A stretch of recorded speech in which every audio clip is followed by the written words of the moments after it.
नमस्कार। आज हम बात करेंगे सेम की उन्नत खेती के बारे में। इस वीडियो के माध्यम से हम आपको बताएंगे कि सेम की आधुनिक खेती किस प्रकार करें।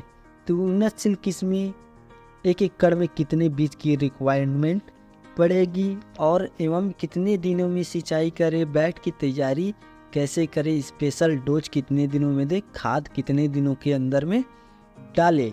इस वीडियो में लागत से लेकर आपको फ़ायदा और नुकसान की आखिरी तक आपको पूरे वीडियो में डिटेल मिल जाएगी। तो वीडियो को बिना स्किप किए देखिएगा और वीडियो में नए हो तो लाइक कीजिए, सब्सक्राइब कीजिए, बेल आइकन की घंटी को प्रेस कीजिए। चलिए स्टार्ट कर लेते हैं कि सेम की उन्नत खेती या वैज्ञानिक खेती के बारे में। सेम की खेती किसान भाइयों गर्मियों में अक्टूबर से दिसंबर की माह में की जाती है और बरसात में जुलाई से अगस्त के बीच में इसकी खेती की जाती है। इसकी पूरी फसल की जीवन चक्र की बात करें तो ये कम से कम आपको 7 से 8 महीने इसके पूरा फसल की जीवन चक्र होता है। तापमान की बात कर ले तो तापमान इसमें न्यूनतम तापमान 10 से 12 सेल्सियस होना चाहिए और अधिकतम तापमान 35 से 38 सेल्सियस में ये जो पौधा है वो सरवाइव कर लेता है। आइए बात कर लेते हैं बीज यानी कि उन्नतशील किस्म के बारे में। तो पहला जो उन्नतशील किस्म होता है इंडिका सेम होती है, सरपंच सेम 72 ये होती है और तीसरा जो है मेघा सेम जिसे सकर सीड के नाम से भी जाना जाती है और काशी हरित तमा और पांचवा ज्वार सेम 53। ये जो होती है उन्नतशील किस्में के ही चयन करें और दूसरे किस्मों की चयन न करें। यदि आपके इस एरिया में ये सेम की वैरायटी नहीं मिलती है तो आप अपने एरिया के हिसाब से सेम की बीज की चुनाव कर लें। रिक्वायरमेंट तो एक एकड़ में किसान भाइयों आपको ये 4 से 5 किलो की एक एकड़ में रिक्वायरमेंट पड़ेगी। आइए जान लेते हैं खेतों की तैयारी कैसे करें। तो खेतों की तैयारी के लिए आपको कम से कम 2 से 3 बार गहरी जुताई कर लेनी चाहिए और इसके बाद किसान भाइयों आपको रोटोवेटर या एरो के मदद से मिट्टी को भुरभुरे कर लेना है। जिस प्रकार आप वीडियो में देख रहे हैं उसी प्रकार आप अपने खेतों की तैयारी कर ले, साफ सुथरा रखें और साफ सुथरा रखने से ही आपकी जो सेम की उन्नत खेती है उसमें बहुत बड़ा फर्क देखने को मिलता है।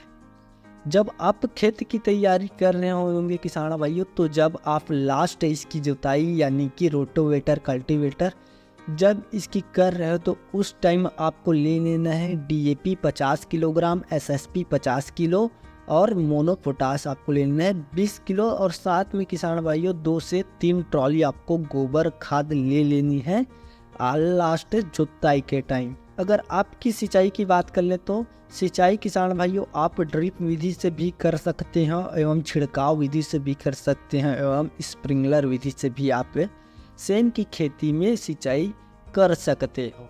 जिसमें अगर आप ड्रिप लेते हो किसान भाइयों तो इरिटेशन जो रहेगा 12 mm के रहेंगे और आप जब पेपर बिछाते हो मल्चिंग पेपर तो वो रहना चाहिए 25 माइक्रो कौन के होना चाहिए।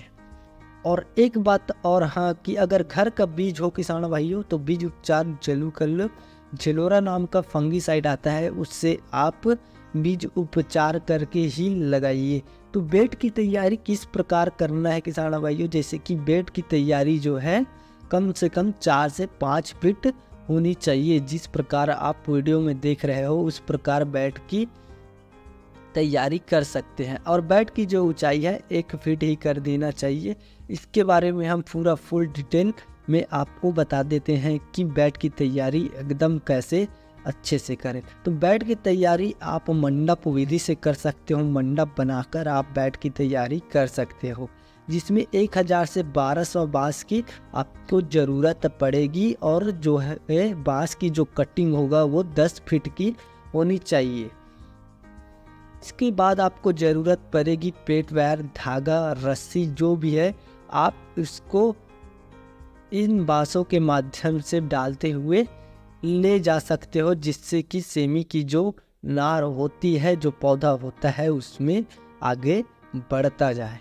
तो ये तो रही है किसान भाइयों बीज एवं बेड की बात।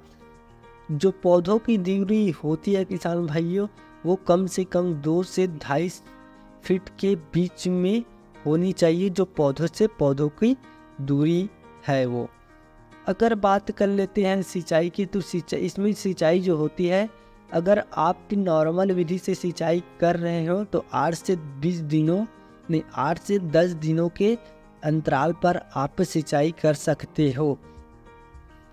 और जो आप पौधों को लगाते हैं वो 2 प्रकार से विधि से भी कर सकते हो। जो पौधा होता है वो नर्सरी में भी तैयार कर सकते हो एवं डायरेक्ट आप पौधारोपण कर सकते हो। लेकिन डायरेक्ट आप पौधारोपण करते हो किसान भाइयों, तो आपको झेलोरा नामक फंगीसाइड से बीज उपचार कर लेना है, जिससे कि बीज खराब ना हो और जर्मिनेशन अच्छे से हो। झेलोरा से बीज उपचार करने का एक फ़ायदा ये होता है कि जो बीज का ग्रोथ है वो बहुत जल्दी से होता है और बहुत अच्छे तरीके से होता है।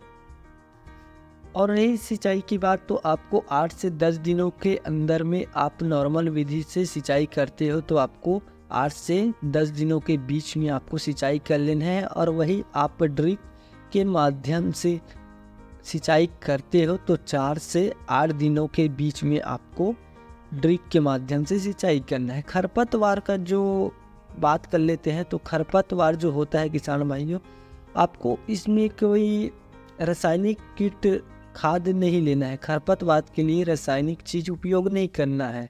आप मशीन के द्वारा आप खरपतवार को नियंत्रण करें, आधुनिक विधि के द्वारा खरपतवार को नियंत्रण करें। अगर खरपतवार के लिए आप रासायनिक दवा का यूज़ करते हो तो उसमें आपका सेम की जो पौधा है उसको बहुत ज़्यादा ही फर्क देखने को मिल जाता है, क्योंकि रासायनिक खाद ऐसा होता है जो पौधों की रोग प्रतिरोध क्षमता को कम कर देते हैं एवं जिससे कि उपज में बहुत कम देता है और लागत जो है वो बढ़ जाता है। तो इसकी निदाई जो है किसान भाइयों आप आधुनिक खेती द्वारा कीजिए, मशीनों द्वारा कीजिए।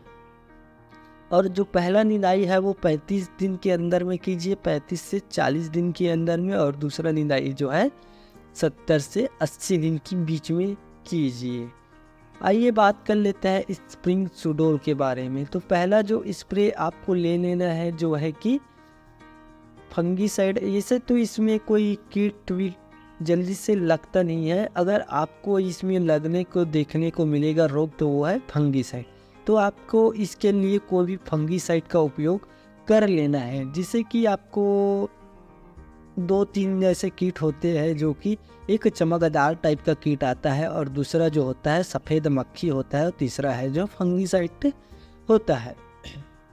तो इसके लिए किसान भाइयों आपको 3 ही ये पूरे 7 महीने के सीजन में आपको पूरे 3 से 4 बार आपको स्प्रे करने की ज़रूरत पड़ेगी, जिसमें आप फंगीसाइड और मैक्रोजाइम को मिलाकर आप प्रत्येक महीने में एक बार स्प्रे कर दीजिएगा, माइक्रोजाइम और फंगीसाइड दोनों मिलाकर।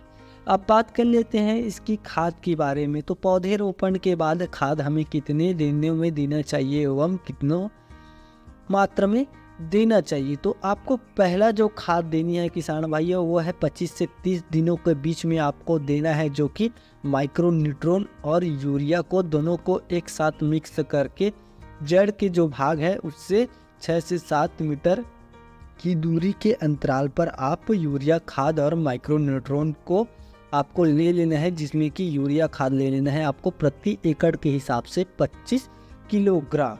और दूसरा जो खाद डालना है किसान भाइयों वो है 45 से 50 दिन के बीच में आप दूसरी खाद डाल सकते हो, जैसे कि माइक्रोन्यूट्रॉन हो गया, DAP हो गया या पोटास हो गया।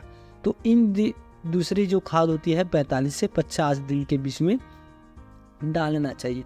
और तीसरी जो खाद डालना होता है वो है किसान भाइयों 70 से 80 दिन के बीच में, जिसे कि आप ले सकते हैं मैग्नीशियम सल्फेट प्लस पोटास। इन दोनों को आप ले सकते हो आपकी लास्ट खाद में, यानी कि तीसरा खाद में 70 से 80 दिनों के बीच में इन खाद की बहुत ही रिक्वायरमेंट होती है, ज़रूरत होती है पौधों को।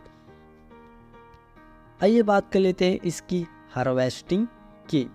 तो इसमें जो है किसान भाइयों, प्रथम जो तोड़ाई है वो है 70 दिनों के अंदर में आपको प्रथम तोड़ाई देखने को मिल जाएगा। जैसे कि हम वीडियो में पहले बताए हैं कि ये जो खेती होती है 6 से 7 महीने की खेती होती है और एकड़ में 120 से 130 क्विंटल पैदावार आपको देखने को मिल जाएगा। इस हिसाब से किसान भाइयों अगर बात कर लेते हैं इसकी मुनाफे की, तो मुनाफे कुछ इस प्रकार होगा। अगर मुनाफे की बात करें तो आपको 20 किलो जा रहा है। आपकी जो सेम की खेती है उसमें पर किलो जो है 20 रुपये किलो है। अगर 1 कुंटल की बात करें तो 100 किलो की आपको कितने बन गए, 2000 रुपये बन गए। तो करीब एकड़ में 120 से 130 क्विंटल पैदावारी होती है। तो 120 गुणित आप कर लीजिए 2000, तो करीब 2,40,000 आपको ये देखने को मिल जाएगा। 2,40,000 में करीब 35,000 आपकी जो खर्च है वो आएगा। फिर भी से आपके पास 2,05,000 रुपये शुद्ध आप 1 एकड़ की खेती करके ही कमा सकते हैं 6 से 7 महीने में। अगर आप 2 एकड़ में इसकी खेती कर लेते हो, यानी कि 1 हेक्टेयर में खेती कर लेते हो, तो आपको ये करीब 4,10,000 20,000 के आसपास आपको मुनाफा देखने को मिल जाएगा। वीडियो आपको अच्छा लगा तो वीडियो को लाइक कीजिए, सब्सक्राइब कीजिए और बेल आइकन की घंटी को प्रेस कीजिए।